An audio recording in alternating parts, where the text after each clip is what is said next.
Hello everybody, what is up? Woo! It's been a hot minute since we've done one of these film previews, eh? I apologize about that. As many of you have already known, I've been extremely busy with life, so it's been a little bit since I've been able to come in here and do one of these film previews, but I'm excited to get back into it. I've got a lot of cool stuff planned for the film. I'm going to start cracking down hard. After this film preview, I'm going to start working on the Battle of New Alexandria. I've got great plans for the Battle of New Alexandria. I've got great plans to progress the movie after that. It's going to be fucking epic.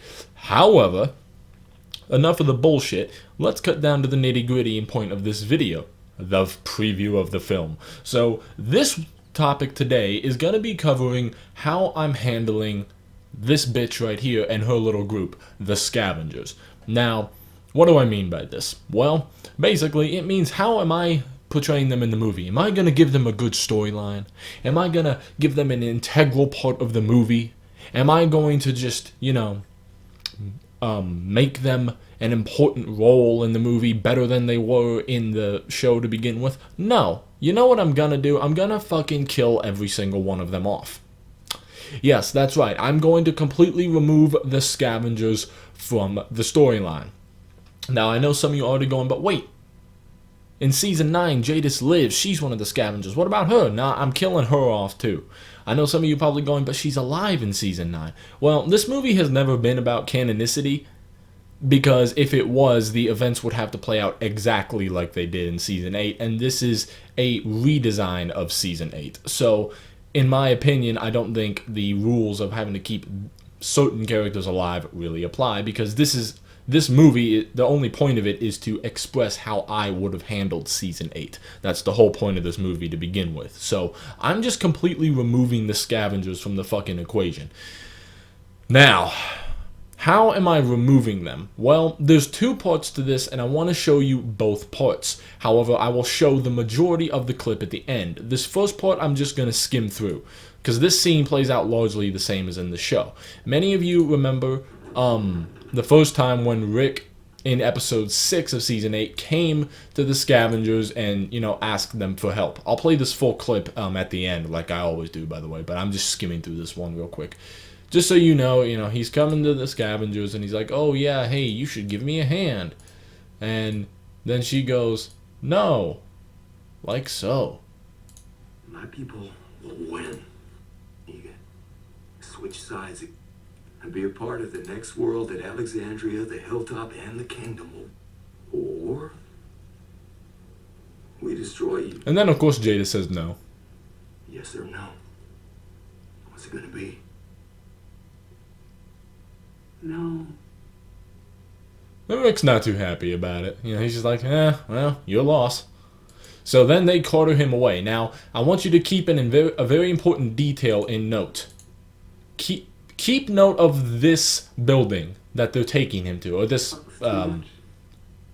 crate or whatever the fuck you call it. Just keep in mind, remember later on this yellow construct right here. Remember this because it's important later on in this little preview. So then, what we switch to next, after she says he talks too much, boom, Simon.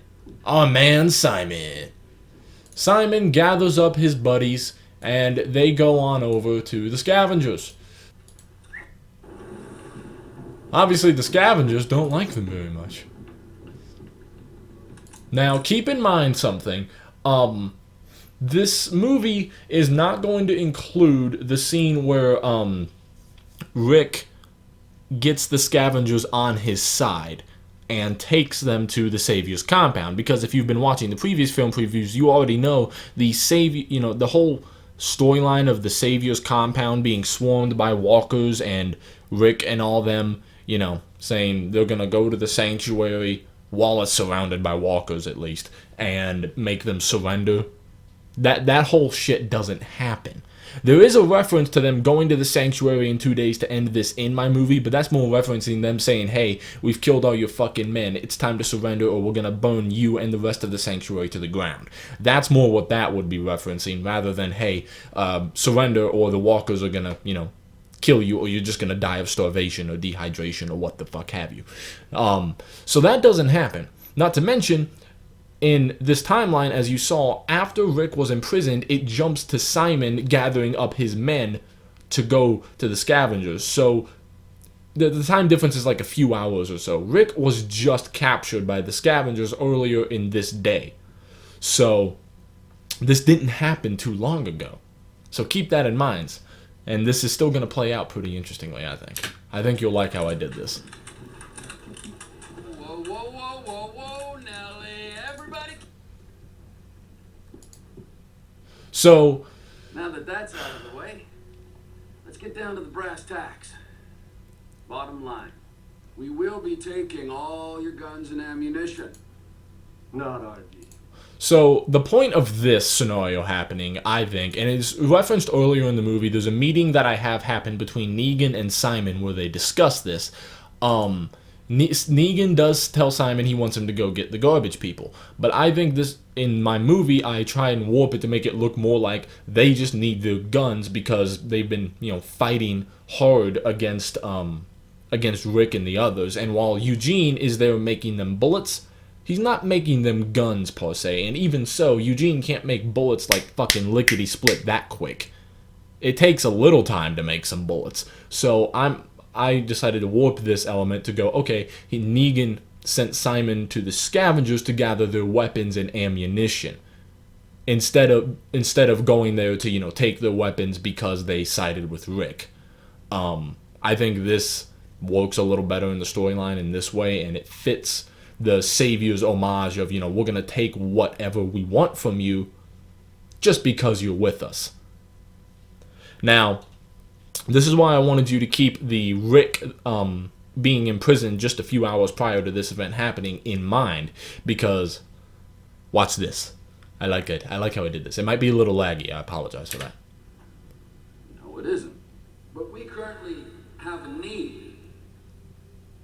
And as I like how I did that. That's a scene from episode 6 at the end of it where Rick normally is, pewing out of the cell block, and then he kind of backs up and is leaning back against a cart. But this, I just reversed the scene and added a kind of echoey, like, reverb sound effect to that Simon line of, we currently have a need.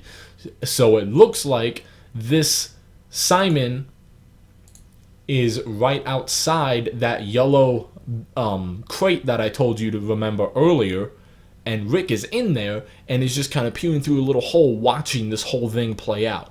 This is very important to the Scavengers, to Rick knowing about how the Scavengers died. It's very crucial, and and you'll learn why probably in a future film preview. But it's important to the story. I have a really good idea for this. no, it isn't. But we currently have a need. Quit lagging, damn it. And as friends, you will grant us this neighborly gesture as a sign of good faith. So then Simon goes through and they talk and they get the guns and shit. I'm just going to kind of skip ahead of this and just show you the main points and explain my reasoning on it. So, let's see. So then they talk a little bit. Now there is a scene in here normally where he they talk about the helicopter pad, but I just decided to cut that out because while Angela Kang made the helicopter thing and Jadis's connection to them and that A or B thing work pretty well in season 9, personally, I don't feel like season 8 really explained it well enough, and in the context of this movie, it serves no purpose. It's a side storyline that doesn't need to be included in the movie for the sake of time and progression. We're already at 59 minutes at this point. I don't need to waste time on a side storyline that wasn't very well explained in Season 8 to begin with, and to be honest, could have just been explained in Season 9. And while Angela Kang made it work, I'm just saying, there was no point to it being in Season 8. It didn't add any real value. We easily could have learned about this new secret of Jadis just in Season 9 alone. So I'm not including it.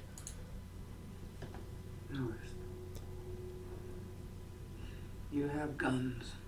We have deal? I feel like the guns certainly cover restitution. So then, this is where Not yet. I think, hold on. is the remorse. So what I think this works is, so I know some of you probably going, well, wouldn't he be seeking remorse if he's, for them betraying him to Rick? But I think this works well enough because the reason I kept that line in is, if you'll remember, one, it's really hard to cut out, and it really needs that line to progress this scene forward properly. But I think the other way that it still works is, if you'll remember, Jesus in season 6, when he's first talking about Negan and the group to Rick and the others, he talks about how they showed up on their doorstep and put them all in their place by killing an 18-year-old guy. And earlier in this movie, Negan tells Simon, take one out, and the others will fall in line. You'll see that meeting in the movie. I'm not going to do a film preview on it. It's not really film preview worthy, I think. So Simon, I think, is more doing this scene of what I'm not yet feeling is the remorse. He's gonna kill one of them no matter what. This is just him taunting her, really, is why I kept it in. And plus because he's probably getting a little tired of Jadis's sick attitude, stuck up, I'm better than you type attitude, which the Saviors are not gonna accommodate with. They don't like that shit. They think they're better than everybody. So I think that line still fits pretty well. And plus, it fits Simon's psychotic nature a little better. Simon's a fucking psychopathic murderer. So him, going and taunting her like this and then killing a couple people like he's about to fits his character very well. So that's why I kept that line in. There is remorse. Plus, it makes the scene look really cool. One down. There is remorse. And he shot another. Again. There is remorse. And I'll play this full scene in a second, but from here, this is where Simon goes a little cuckoo for Cocoa Puffs and just decides to fucking murder everybody. So here's what happens, though. When he murders everybody, when he decides to have everybody shot up,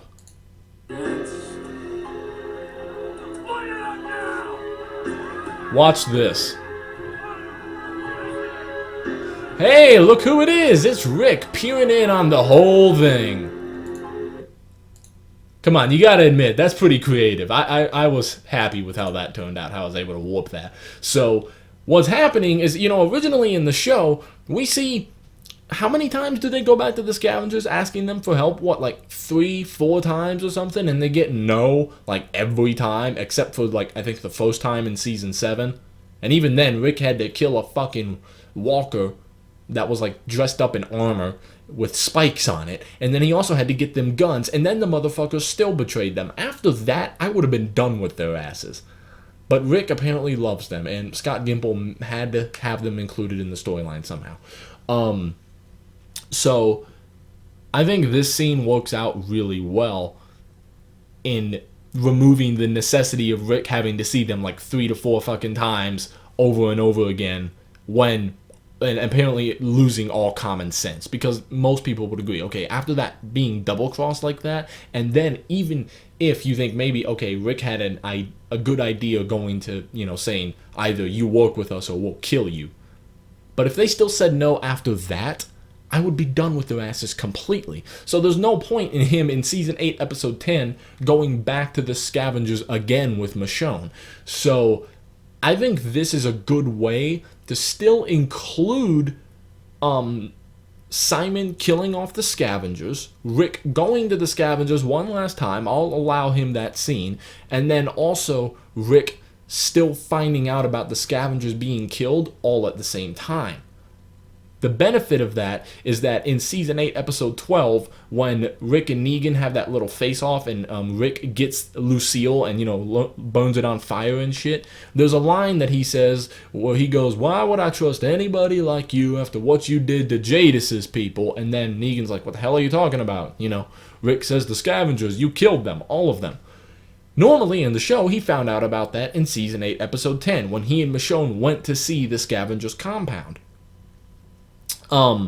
However, obviously, he knew that the Saviors technically killed them, but it was I don't remember if Jadis told him or not. But I think it was technically speculation. You know, it was just assumed. I don't know if Jadis told him or not. I can't remember. I don't care to remember. But what this scene does is it makes it plain as day. Rick literally sees Simon and the whole Simon meeting go down, and he sees Simon give the order to kill him. And I mean, Rick doesn't know that Simon did this against orders. Negan told him to kill one, not all of them. So Rick has no reason to think that Simon is disobeying Negan's orders, being a rebellious little shit. He thinks Negan ordered him to do that, and he has every reason to believe that. So it makes a whole lot more sense in this context when that line pops up later in the movie, which it will, of Rick saying, "Why would I trust anything that you say, any deal that you offer after what you did to Jadis's people?" And then he says you killed them, because he literally sees him kill him. I think this scene works out a lot better, and while that line of Rick's in the show isn't bad, I think it's much stronger in this version because Rick literally sees this shit go down. So that's how I'm handling the Scavengers. Now, one final point I want to mention is, why am I killing them off and not just trying to make them better? Because there's a lot of things in this movie that I think are bad, in this show, that I think are bad, but I'm just trying to improve. But the reason I'm getting rid of the Scavengers completely is just because of the fact that I think they are the most pointless addition to The Walking Dead I've ever seen. Think about it. If you were to describe the Scavengers, the way I think they would be described as is an additional community that was added into the show for variety, to offer some additional storytelling and, different branching characters and stuff, aside from the three main ones of the comics. Now that's funny. What other community do I know of fits that exact same description? Oh yeah, Oceanside. We already have Oceanside. What's the point of including the Scavengers? Don't get me wrong. I think the idea of including another, community for variety is a great idea. But what's the point of including the Scavengers as that community when we already had Oceanside? I mean, think about it. If they at least showed Scavengers and Oceanside equally, fine. Include two communities. Brilliant. But they didn't. They literally introduced Oceanside and then pretty much replaced them with the Scavengers. Like, even in Season 7, when Rick and the group go to Oceanside, they dismiss the Oceanside so blatantly. Like, it's like they go there, threaten them and shit, despite having some of the Oceanside people fight with them. They still don't go with them. And then they just take all their guns and shit and then leave. And then we never see them again hardly until, like the middle of Season 8. And then right at the end. And, it's for a very short amount of time. It's like, what the fuck was the point of the Oceanside if you're going to dismiss them so blatantly like that? Like, I would have rather have seen all the focus be put on Oceanside rather than introducing the Scavengers, a group that pretty much the entire Walking Dead community hated, and have little focus put on the Oceanside. I don't know the general consensus about Oceanside, I'll admit, but I don't think they were extremely hated by the entire community like the Scavengers were. Like, people, like, this, at least the Oceanside's believable.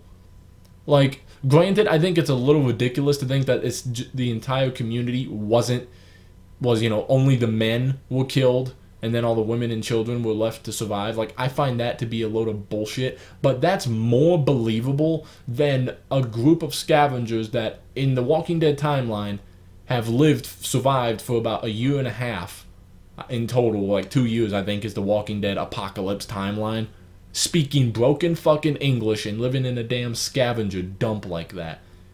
Like, that's bullshit. That's complete bullshit. The Oceanside thing is more believable. At least the people act fucking human.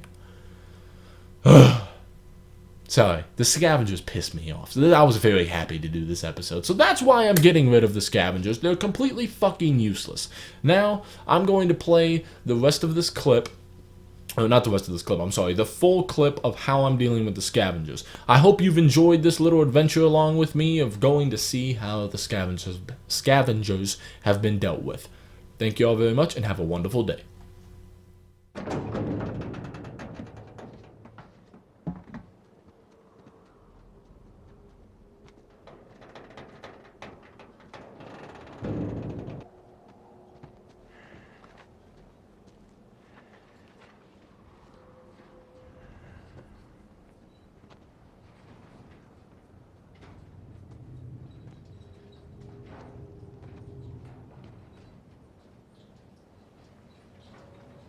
Alone. I am.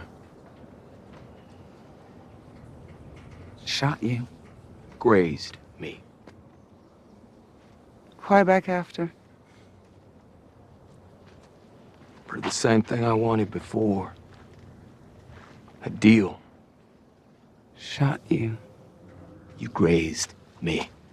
I would have still been mad if you'd shot me.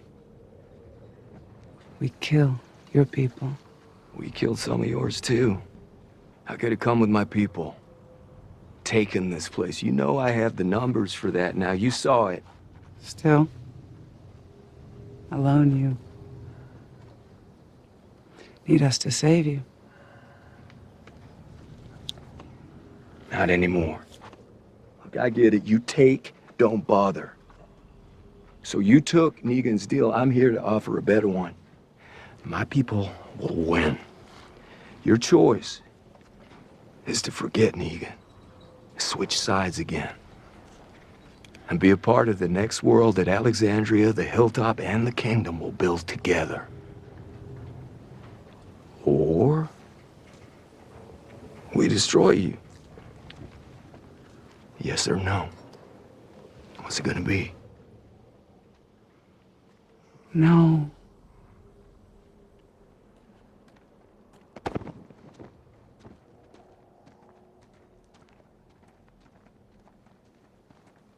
Talks too much.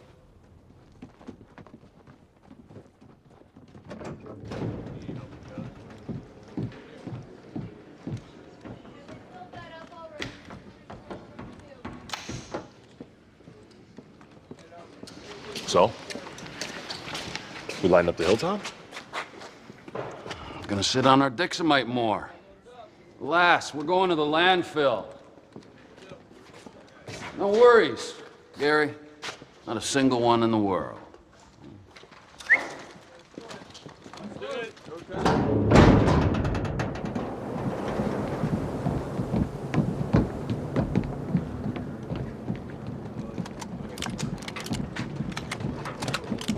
Whoa, whoa, whoa, whoa, whoa, Nelly. Everybody keep their horses inside the gate. After all, we're friends.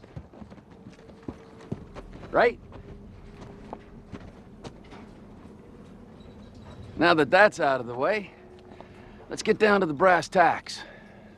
Bottom line, we will be taking all your guns and ammunition. Not our deal. No, it isn't. But we currently have a need. And as friends, you will grant us this neighborly gesture as a sign of good faith. Danger's everywhere. Need guns too.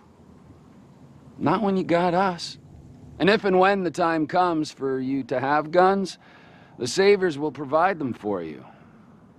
Spit-shined. Ready to go.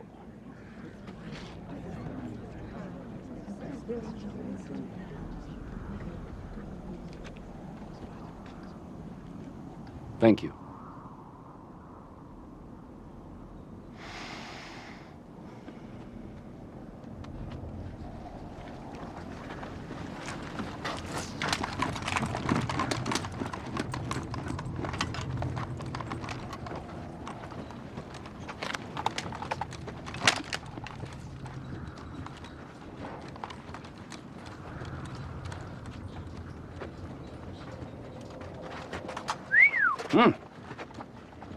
Is this you? It's not bad. You learned before or after? Don't learn. This. Come to know.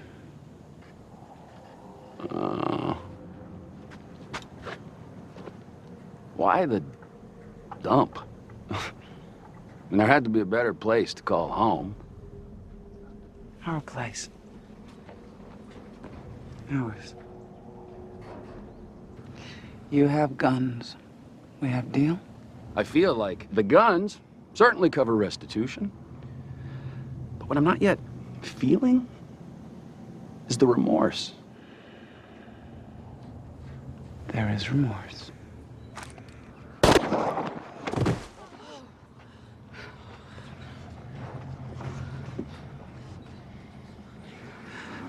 has remorse. No! Say it again! There is remorse, you son of a bitch! Oh, no, no, no.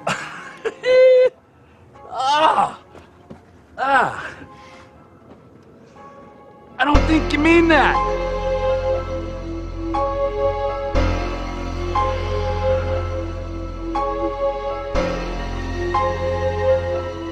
Light it up, gents. Light it up now!